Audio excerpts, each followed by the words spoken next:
오늘 보실 말씀은 구약성경 출애굽기 2장 23절부터 25절까지 말씀, 구약성경 84쪽 말씀입니다. 제가 읽겠습니다. 여러 해 후에 애굽 왕은 죽었고 이스라엘 자손은 고된 노동으로 말미암아 탄식하며 부르짖으니 그 고된 노동으로 말미암아 부르짖는 소리가 하나님께 상달된지라. 하나님이 그들의 고통 소리를 들으시고 하나님이 아브라함과 이삭과 야곱에게 세운 그의 언약을 기억하사 하나님이 이스라엘 자손을 돌보셨고 하나님이 그들을 기억하셨더라. 아멘. 이제 기도하고 말씀 나누도록 하겠습니다. 하나님, 코로나 확진이 퍼져서 이번 주도 우리가 비대면 온라인 예배를 드리고 있습니다. 비록 몸으로는 함께 모이는 예배는 드리지 못하지만 그러나 정말 우리가 예배하는 이 시간 성령께서 우리 모든 영혼을 하나가 되게 하실 줄로 믿습니다. 또한 예배하는 각각의 처소에 임하셔서 주님의 영광을 계시하시고 성령님으로 충만케 하심을 또한 믿습니다. 우리가 어려운 때일수록 우리가 더욱더 한몸된 공동체임을 기억하며 힘써 예배하는 새로운 교회 성도들 되게 하여 주시옵시고 이제 말씀을 나누오니 우리가 함께 말씀 나눌 때 성령님 이 말씀을 통하여 우리에게 전해주시는 진리의 말씀에 깨달음을 계시하시고 조명하여 주시며 또 이 말씀을 통하여 우리가 이 시대에 결단하고 나가야 될 영적인 방향을 깨닫고 실천하는 놀라운 은혜가 있게 하여 주시옵소서. 예수님의 이름으로 축복하며 기도하옵나이다. 아멘. 이 시간에 이 자리에서 모이시고 또한 온라인으로 예배드리시는 모든 성도님들 주님의 이름으로 축복합니다. 오늘은 일제히 압제에서 해방을 얻은 제76주년 광복절입니다. 그래서 오늘 우리가 광복절을 맞이하고 그 기념을 하여서 광복기념주일 예배를 드리고 있는데 오늘 이 광복기념주일을 맞이해서 우리가 읽었던 이 출애굽기의 본문을 통해서 해방과 자유를 주시는 하나님이 어떤 분이시고 또 오늘 이 말씀이 또 이 하나님이 오늘 우리에게 어떤 하나님으로 다가오고 무엇을 우리의 삶에 적용해야 되는지에 대해서 함께 말씀을 나누는 시간을 갖고자 합니다. 우리는 기독교 신앙을 가지고 있는데 그 얘기는 다른 말로 얘기하면 하나님을 믿는다라는 얘기예요. 우리는 하나님을 믿습니다.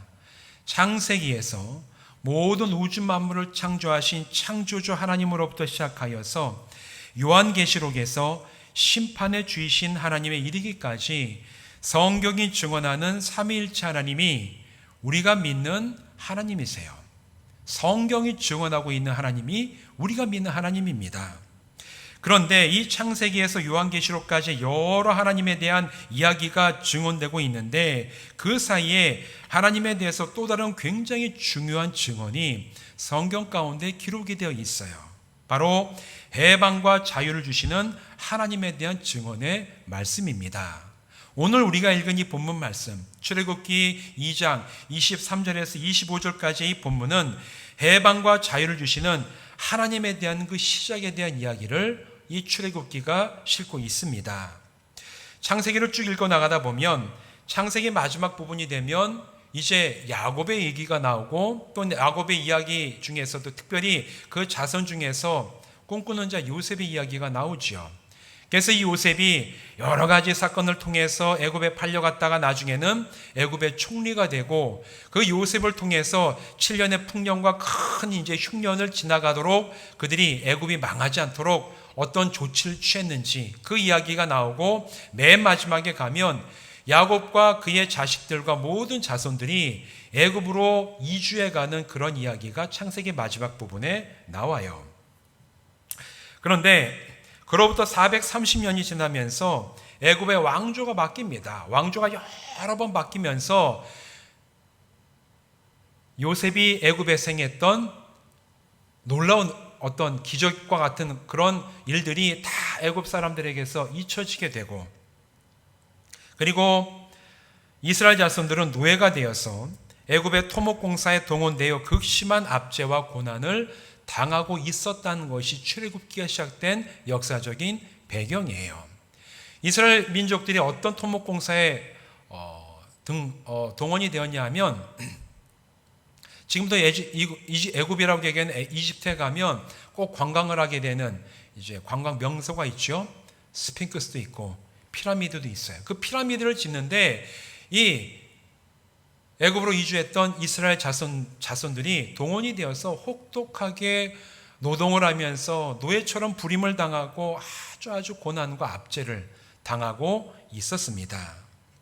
이들은 오랜 시간이 지나며 그들의 조상이 섬기던 하나님에 대해서도 거의 잊고 있었어요. 자기들에게 하나님이란 신이 있었다. 이걸 거의 다 잊고 지냈어요.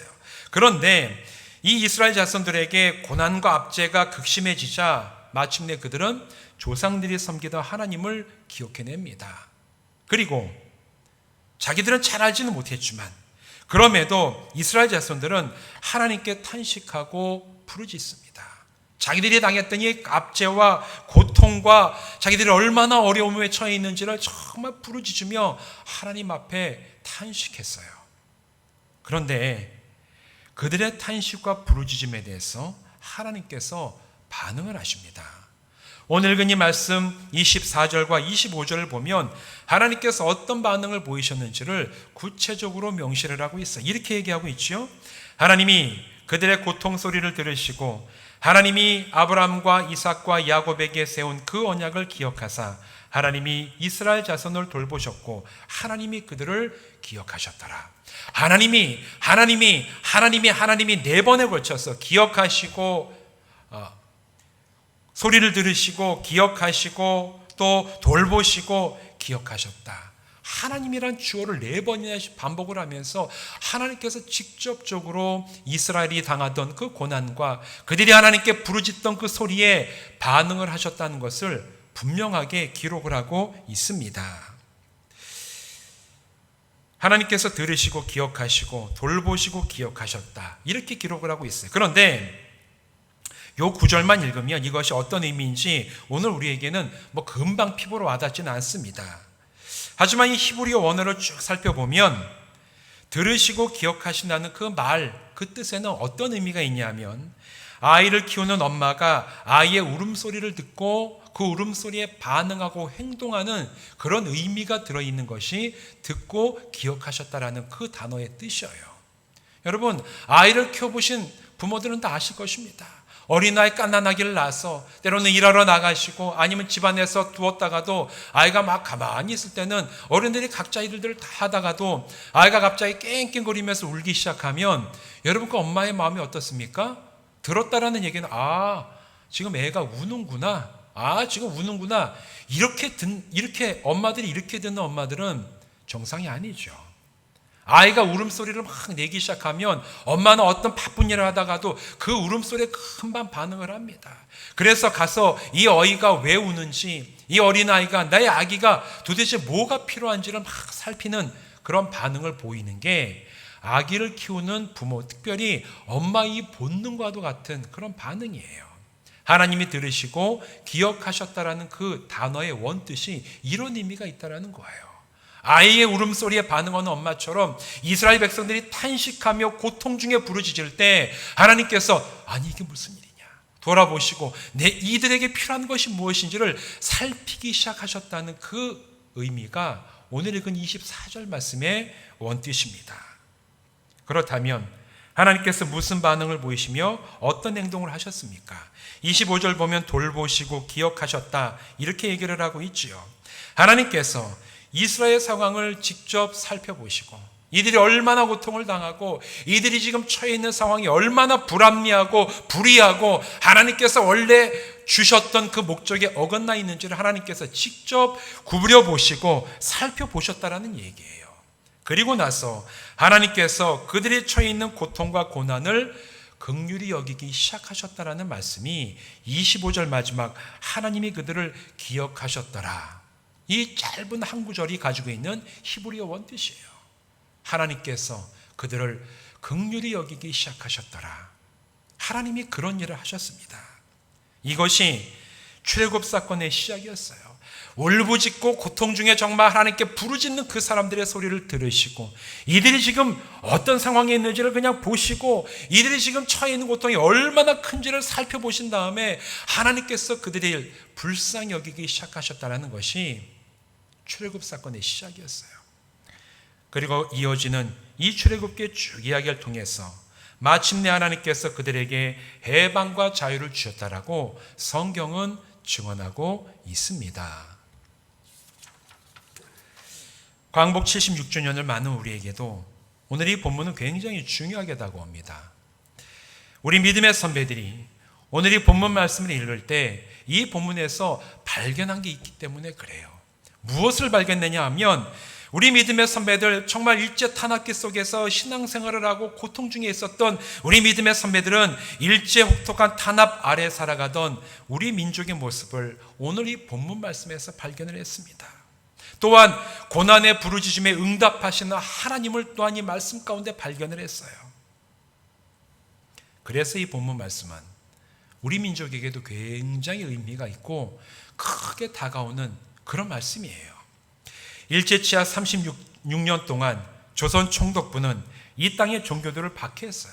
여러 종교들이 있었지 않습니까? 전도교도 있고 불교도 있고 물론 기독교도 있고 여러 종교가 있었는데, 이 종교들을 다 박해해서 일본에 협조적이면 좀 놔주고 협조적이지 않은 종교들은 굉장히 박해를 했습니다. 그러면서 일본 종교의 신도, 지금도 보면 신도라고 얘기하는 일본 종교를 믿으라고 굉장히 심하게 강요하고 강압을 했습니다. 그 중에서도 기독교에 대한 박해가 심했습니다.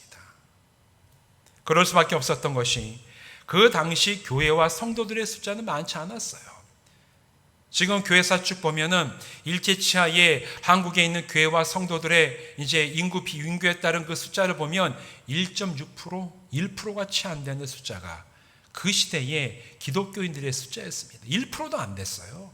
그 당시에 처음에 선교사들이 들어와서 복음을 전하고 교회를 세우고 퍼져나간 그 복음이 오늘날처럼 15%, 20% 가까이 되는 게 아니라 전국 다 해봐야 1.6% 미만이었던 것이 일제시대의 일제 초창기 시대, 그때 한국 기독교의 어떤 교세였습니다. 그런데도 불구하고 참 많지 않은 교회와 적은 숫자의 성도들이었지만, 그들은 한국의 그 방방곡곡에 학교를 세우고 병원을 세우고 그곳에서 민족의 정신을 교육하고 국어가 끊어지지 않도록 국어를 가르치고 한국의 독립에 대해서 필요한 것들을 가르쳐 왔기 때문에 일제는 특별히 기독교를 굉장히 심하게 핍박을 했습니다. 독립운동을 이끌었던 많은 지도자들이 기독교인들이었어요. 3.1운동을 주도한 민족대표 33명 중에 16명이 기독교인이었습니다. 기독교의 숫자 1.6%도 안 됐는데, 민족의 독립을 위해서 독립운동을 이끌어갔던 33인 중에 반수가 기독교인이었어요. 또 3.1 독립만세운동의 상징과도 같은 유관순 열사는 선교사들이 세운 이화학당에서 공부하던 학생이었습니다. 독립만세를 불렀던 화성에 있는 지압리 감리교회 성도들이 일제의 군경에 의해 삭살을 당하고 교회가 불타버렸어요. 이유는 하나입니다. 독립운동을 했다는 이유만으로. 교회에 다 가둬놓고 문을 못 박아놓고 불을 질러가지고 사람들이 다 그 안에서 정말 나라를 위해서 독립운동을 하다가 독립을 부르짖다, 운동까지도 아니에요. 독립을 부르짖다가 다 불에 태워져 죽고 교회가 다 불타 없어지는 그런 일들이 한국에서 여러 사건들이 발생을 했어요.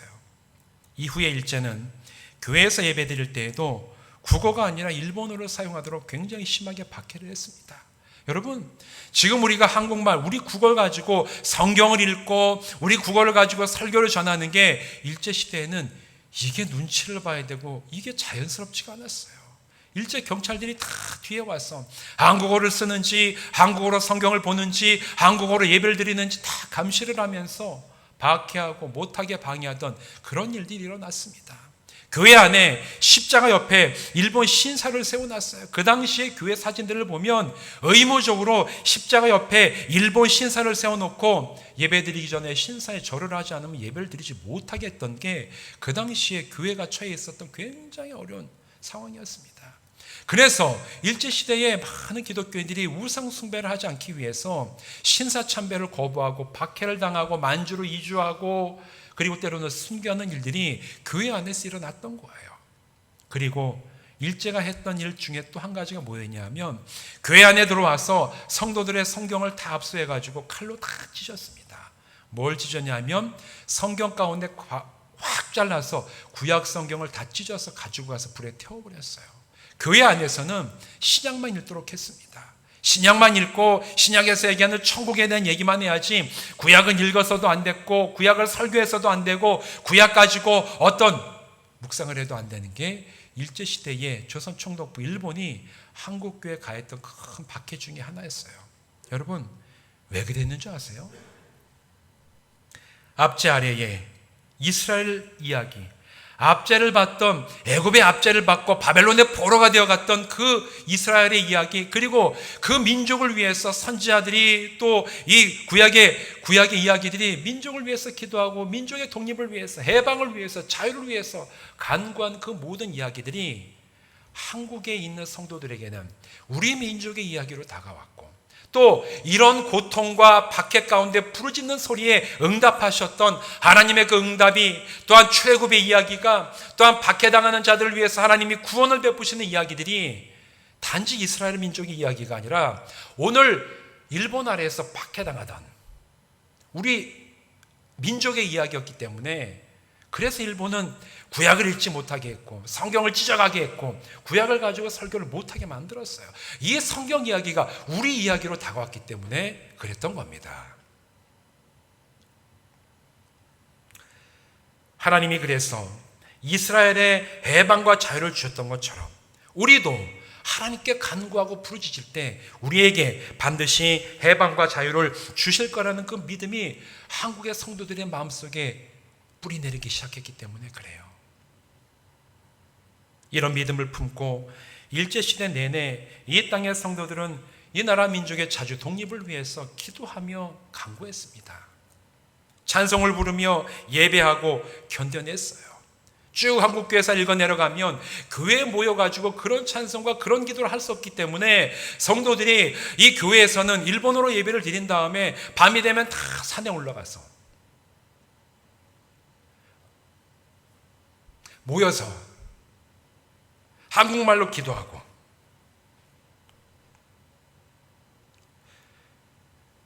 독립을 위해서 예배했던 그런 기록들이 교회 역사에 쭉 기록이 되어 있어요. 그리고 1945년 8월 15일 날 마침내 우리나라가 광복을 맞이했습니다. 그때 이후로 한국의 기독교는 이 광복이 하나님께서 주신 은혜와 하나님께서 베푸신 능력임을 지금까지 우리는 고백을 하면서 신앙생활을 해오고 있습니다. 여러분 이 사실 믿으십니까? 여러분 우리가 우리가 얻게 됐던 이 광복, 1945년 8월 15일 이 광복, 76주년이 되는 이 광복은 하나님께서 우리 민족과 나라에게 주신 은혜이자 사명인 줄로 믿습니다. 하나님이 인정하지 않는 사람들에게 광복은 2차 세계대전의 결과이자 강대국의 도움으로 주어진 것이라고 얘기를 해. 역사 봐라, 이게 무슨 하나님의 은혜냐. 그때 2차 세계대전이 일어나고 일본이 전쟁에서 졌기 때문에 그 결과로 인해서 강대국들이 이 식민지들을 다 해방시키는 가운데 한국도 덩달아 가지고 그런 독립을 얻은 거 아니냐, 그렇게 얘기를 해요. 그 얘기가 맞습니다. 맞아요. 우리의 능력만으로 광복을 쟁취한 게 아닙니다. 그런데 역사의 주인 되시는 하나님을 인정하고 믿을 때 우리나라의 독립은 하나님께서 이끌어 가시는 이 세계 역사 속에서 일어났던 일임을 우리는 또한 고백을 해야 돼요.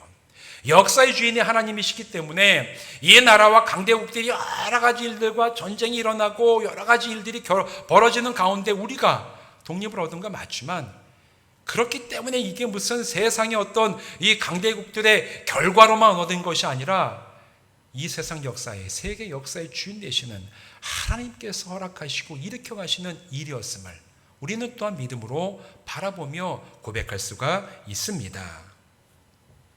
하나님을 인정할 때, 또 하나님을 믿을 때 우리나라의 독립은 하나님께서 이끌어 가시는 역사 속에서 하나님이 우리에게 주신 거예요. 애굽의 압제에서 해방된 이스라엘 자손들 역시 그들의 힘으로 해방과 자유를 쟁취한 게 아니에요. 이 출애굽기 쭉 읽어보면 여러분, 이스라엘 백성이 힘이 있고 군사력이 있어서 그들이 애굽을 탈출했습니까? 아니에요. 그들은 애굽에 있을 때나 애굽을 나가서 그 광야를 지날 때나 여전히 무기력한 존재였습니다. 힘이 없었고 군대도 없었고 그들은 자기의 그 하루의 삶도 제대로 이 감당하지 못하는 수준의 그런 오합지졸 덩어리였던 게 바로 이스라엘 민족이에요. 그들이 출애굽할 수 있었던 것도 하나님의 전적인 은혜와 인도하심이 아니었으면 불가능했습니다. 하나님의 능력과 은혜로 그들이 출애굽했다는 사실을 기억하는 동안 이스라엘 백성은 하나님 앞에서 온전하게 살아갈 수가 있었어요. 하나님이 우리를 이끌어내셨다. 하나님이 우리를 이 광야를 지나가게 하셨다. 하나님께서 우리를 가나안 땅에 들어가게 하셨다. 이 사실을 기억하고 믿고 고백하는 그 동안에 이스라엘 백성은 온전하게 살아갈 수가 있었습니다. 우리도 마찬가지입니다. 이 나라의 광복과 독립이 하나님의 은혜와 역사심으로 얻게 된 것임을 그리스도인들이 늘 기억하며 인정하고 감사하며 살아갈 때 우리는 우리 민족과 나라의 현실과 미래가 하나님 안에서 여전히 온전하기를 간구하며 기도할 수 있는 믿음의 자리에 나갈 수 있게 될 줄로 믿습니다. 여러분, 특히나 오늘날 정치 성향이 얼마나 혼란스럽습니까? 보수냐 진보냐를 가지고 서로 물고 뜯고 싸우고 있습니다. 경제가 얼마나 어렵습니까?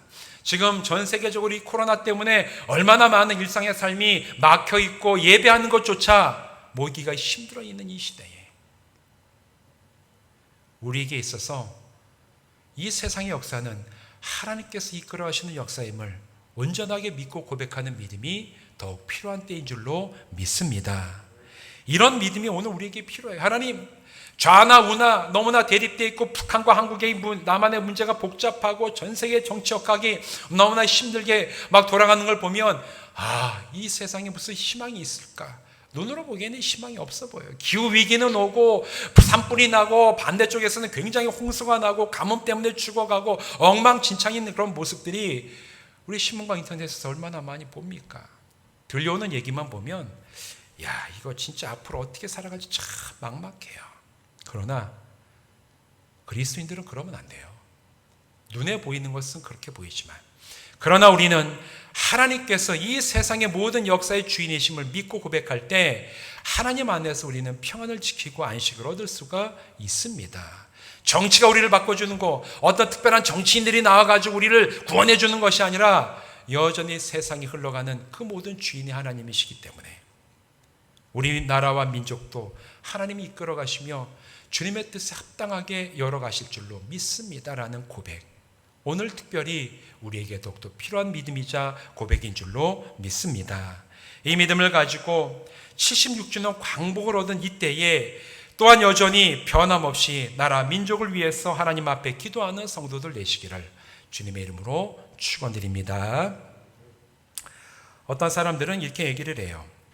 성경의 말씀이 그 옛날 이스라엘 민족에게 주신 것이기 때문에 오늘날의 우리들과는 상관없고 또 하나님께서 자유케 하심과 해방 역시 우리랑 그게 무슨 상관이 있냐, 그렇게 얘기하는 사람들도 있습니다.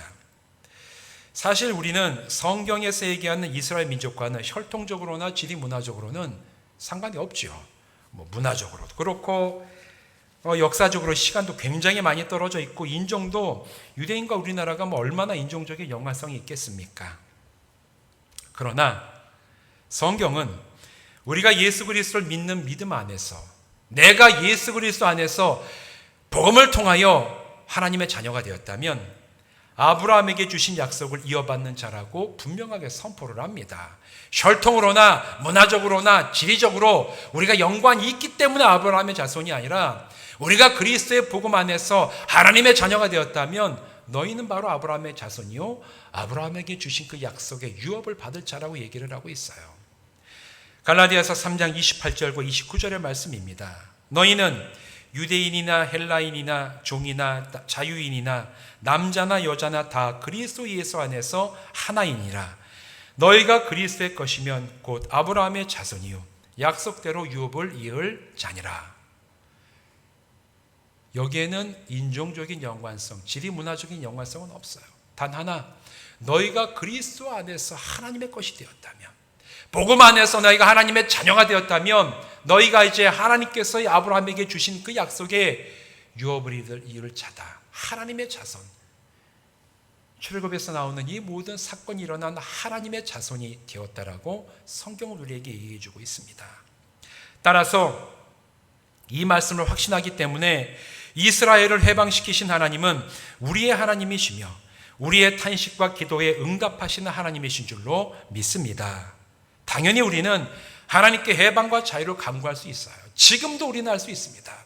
지금도 우리는 하나님 앞에서 해방과 자유를 간구하며 때론 우리가 옳지 못하고 불의 아래 있을 때 하나님 우리의 기도를 들으시고 우리의 간구에 응답하셔서 불의하고 악에 눌리고 해방과 자유가 필요한 그곳에 하나님이시여 우리 간구에 응답하셔서 해방을 주시고 자유함을 내려 주시옵소서. 우리가 지금도 간구할 수 있는 근거가 복음 안에서 우리에게 주어졌다라는 거예요. 여기에 더해서 성경은 하나님께서 억압받고 불의에 고통당하며 억울하게 갇힌 사람들의 하나님이시라고 지금도 분명하게 선포하고 있습니다. 시편 146편 6절과 7절 이렇게 얘기해요. 여호와는 천지와 바다와 그 중에 만물을 지으시며 영원히 진실함을 지키시며 억눌린 사람들을 위하여 정의로 심판하시며 줄인 자들에게 먹을 것을 주시는 이시로다. 여호와께서는 갇힌 자들에게 자유를 주시는도다. 이렇게 말씀하고 있습니다. 하나님께서 어떤 분이시냐? 억눌린 자들에게 정의를 베푸시는 하나님, 줄인 자들에게 먹을 것을 주시는 하나님, 옥에 갇힌 자들에게 자유를 주시는 하나님, 그 하나님이 우리가 믿는 하나님, 우리에게 응답하신 하나님이라고 분명하게 성경은 얘기하고 있습니다. 따라서 지금도 하나님은 억압받고 고통당하는 자들에게 관심을 기울이고 계시고 하나님께 부르짖는 탄식과 기도를 들으시고 반응하시며 긍휼을 베푸시는 하나님이신 줄로 믿습니다. 여러분 이런 하나님 믿으십니까? 이런 하나님 믿으십니까? 우리는 성경이 말한 하나님을 믿어요. 그런데 성경은 하나님이 어떤 분이시냐? 해방과 자유를 주시되 그 옛날 이스라엘 사람들뿐만 아니라 지금도 하나님께 부르짖는 자들에게 반응하시며 갇히고 억눌리고 억압받고 폭력 아래 있고 해방과 자유를 정말 갈구하는 사람들의 그 고통 소리를 들으시며 응답하신 하나님이시라고 지금도 성경 우리에게 얘기하고 있습니다. 여러분 오늘날에도 세상 곳곳에서 자유와 존귀함을 박탈당하고 불의와 억압에 고통당하는 사람들이 그 얼마나 많이 있습니까? 이슬람 국가에서 인간의 기본적인 권리를 다 박탈당한 여성들의 그런 심한 이야기들이 사실 인터넷 찾아보면 얼마나 많이 있습니까? 아프리카에서 정말 군벌들의 그런 독재 아래에서 강제 노동에 시달리면서 먹을 건 먹지 못하고 병 걸려 죽어가는 많은 사람들이 있어요. 그것뿐만입니까? 우리 바로 이 땅 바로 위쪽에 얼마나 심각하게 인권이 유린당하고 자유를 뺏기고 짐승보다도 못한 그런 상황 가운데 살아가고 있는 북녘 땅에 같은 동포 같은 그리스도인들이 지금도 있음을 우리는 너무나 잘 알고 있습니다. 여러분 하나님께서 이들을 버리셨습니까? 아니에요. 하나님께서 그들을 버리지 않으셨습니다. 하나님께서 그들의 울부짖음을 들으시고 하나님께서 그들이 하나님께 간구하는 고통과 부르짖음의 소리에 반응하신 하나님이신 줄로 믿습니다. 우리는 그때를 언제나 알지 못해요. 하나님 언제까지입니까? 저 북녘 땅에서 고통당하는 우리 같은 동포들이 또 그리스도인들이 그 고통과 죽음과 핍박 언제까지 그것이 계속되어야 됩니까? 우리는 그 끝날 때를 우리의 지혜로 계산하기는 참 힘들지만 우리는 믿음으로 고백할 수 있어요. 하나님께서 들으시고 하나님께서 귀 기울이시고 하나님께서 기억하시고 하나님께서 응답하실 줄로 믿습니다. 하나님의 때가 이르렀을 때 저곳에도 하나님께서 주시는 해방과 자유가 있어서 자유롭게 주님을 찬양하고 정말 주님이 주신 하나님 영생을 회복한 인간다운 모습으로 살아갈 수 있는 날을 하나님 주실 줄로 믿습니다. 이런 믿음의 고백과 기도와 간구가 우리에게 있어야 될 줄로 믿습니다. 근데 때로는 몇몇 성도들의 기도가 무슨 도움이 될까 그런 생각이 들 때도 있죠. 상황이 너무나 위급하고 벌어지고 있는 너무나 이 악이 광대하고 깊은 모습을 볼 때 우리가 이렇게 기도하는 게 무슨 의미가 있을까? 몇 사람의 기독교인들의 이 헌신과 간구가 변화시키는 어떤 그런 노력의 어떤 기여가 될까? 사실 우리 인간적인 눈으로는 그런 생각이 들 때가 있습니다. 사실 그래요. 자연스러운 현상입니다. 그런데 여러분 그거 아십니까? 변화는 그 몇 사람을 통해서 일어납니다. 변화는 모든 사람들이 다 변할 때 그때 일어나는 게 아니에요. 변화는 몇 사람이 변하는 바로 그 사람들을 통해서 일어나요. 인류의 역사가 그랬습니다. 창세기 18장을 보면 죄악으로 인하여 소돔과 고모라가 심판받는 이야기가 나와요. 창세기 18장 보면 나와요. 아브라함에게 하나님께서 사자를 보내셔서 말씀을 하시죠. 이제 내가 소돔과 고모라를 하늘로부터 유황불이 내려서 다 심판하겠다. 그곳에 죄악이 너무나 판을 치고 있구나.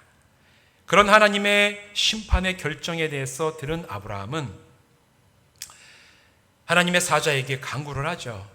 주여, 저곳에 의인들이 있는데 그 의인들까지 다 죽이실 작정입니까? 하나님, 의인들이 있는데 그 의인들을 봐서라도 하나님의 심판의 계획을 좀 제고해 주시길 바랍니다. 하나님께서 말씀하세요. 의인들이 있다면 내가 저곳에 심판하지 않을 것이다.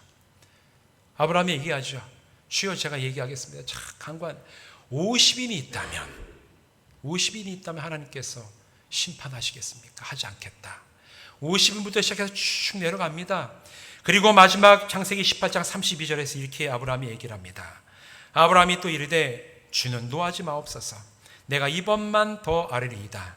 거기서 신명을 찾으시면 어찌 하시나이까? 이르시되 내가 신명으로 말미암아 멸하지 아니하리라. 하나님 말씀하세요. 내가 소돔과 고모라에 의인 10명만 있다면 내가 그 의인 10사람으로 인하여 소돔과 고모라를 멸망시키지 않겠다. 그런데 그 의인 10명이 없어서 소돔과 고모라가 하늘로부터 내리는 불의 심판을 받았습니다. 다 망해버리고 말았어요. 여러분, 이 말씀을 바꿔 말하면 어떻게 되는 줄 아십니까? 모든 도시가 의롭지 않더라도 그곳에 의인 10명만 있었어도 멸망당하지 않고 다른 변화가 일어났으리라는 얘기예요.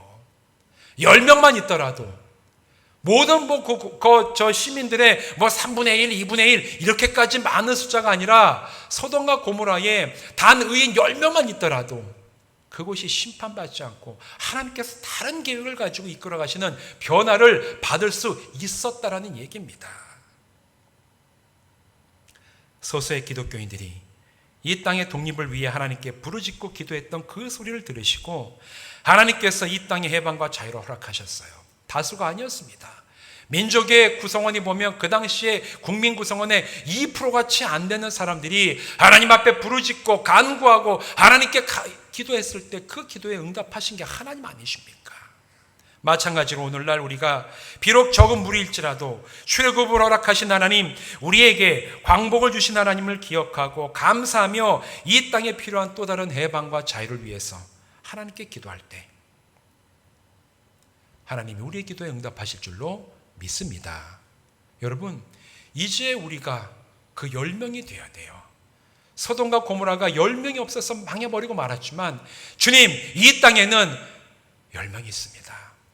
이 땅이 망해버리고 저 북녘 땅에 정말 공산주의자들에 의해서 피폐해지는 게 그냥 결론이 아니라 주님께서 변화를 일으키시는 10명이 있습니다. 주여, 그들의 기도에 응답하여 주시옵소서. 기도하고 주님 앞에 엎드리는 사명이 오늘 저와 여러분에게 주어진 줄로 믿습니다. 우리가 그런 마음을 가지고 그런 믿음 속에서 주님 들어주시옵소서. 이 땅에 여전히 해방과 자유가 필요합니다. 억눌리는 자들, 또 북녘 땅에 우리 믿음의 동포들, 또 북녘 땅에서 공산주의자들에게 억눌리는 자들에게 주여 지금도 해방과 자유를 주셔야 됩니다. 간구하며 주님께 나아갈 때 이스라엘 백성을 해방하셨던 하나님께서 마침내 이 땅에도 완전한 자유와 해방을 주실 줄로 믿습니다. 사랑하는 성도 여러분, 이 땅에 해방과 자유를 주셔서 민주국가가 되게 하시고 자유롭게 믿음을 따라 살아갈 수 있도록 허락하신 하나님을 기억하시고 감사해야 됩니다. 여러분, 오늘 우리는 하나님의 은혜와 기적 속에서 살아갑니다. 우리나라가 뭐 이렇게 보면은 살기 어렵고 뭐 힘들고 뭐 청년들 사이에서 헬조선이고 뭐 여러 얘기가 나와요. 그렇게 보면 그렇게 볼 수도 있어요. 뭐 그 사실입니다. 그러나 여러분, 이 땅에 약 250개 국가가 있다고 얘기를 해요. 250개 국가 중에서 대한민국처럼 살 수 있는 나라는 10개가 안 돼요. 우리나라 경제 규모 세계 10위, 군사력 세계 6위입니다. 지금 전 세계에서 가장 많은 나라를 비자 없이 들어갈 수 있도록 세계가 인정해 주는 나라, 우리가 항상 2위에 1위 아니면 2위입니다. 우리나라 여권 가지고 들어갈 수 있는 국가가 일본, 싱가포르, 우리나라 세계국이 항상 순위가 돌아가면서 1등이에요. 그만큼 세상에서 살기 좋은 나라가 우리나라예요.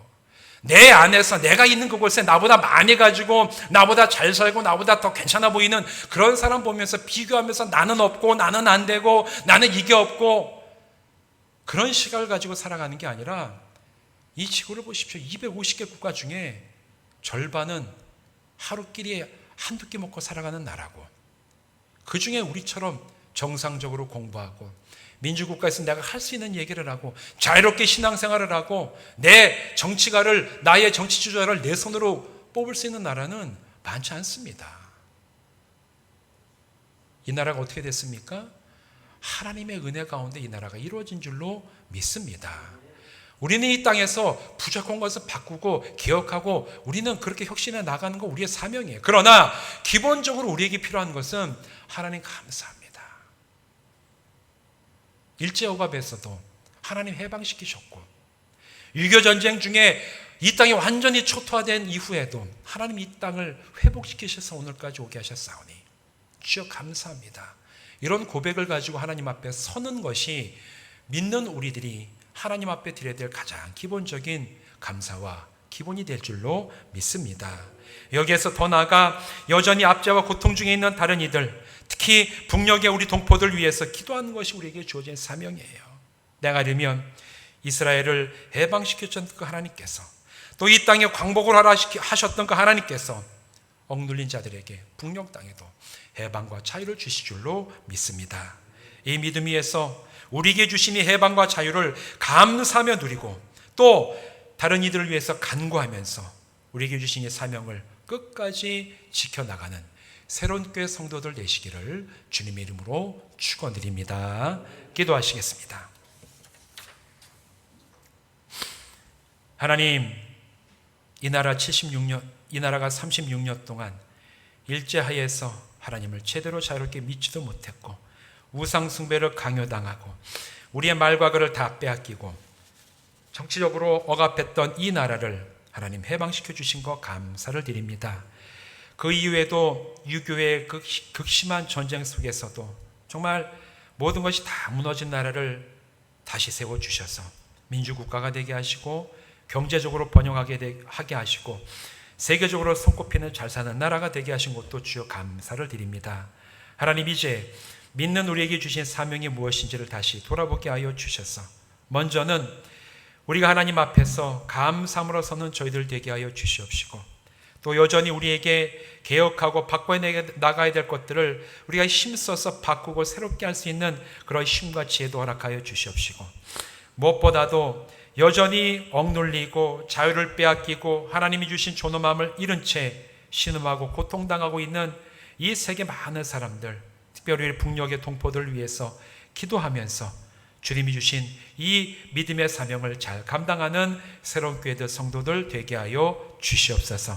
함께 하실 주님을 찬양하고 예수님의 이름으로 축복하며 기도하옵나이다. 아멘.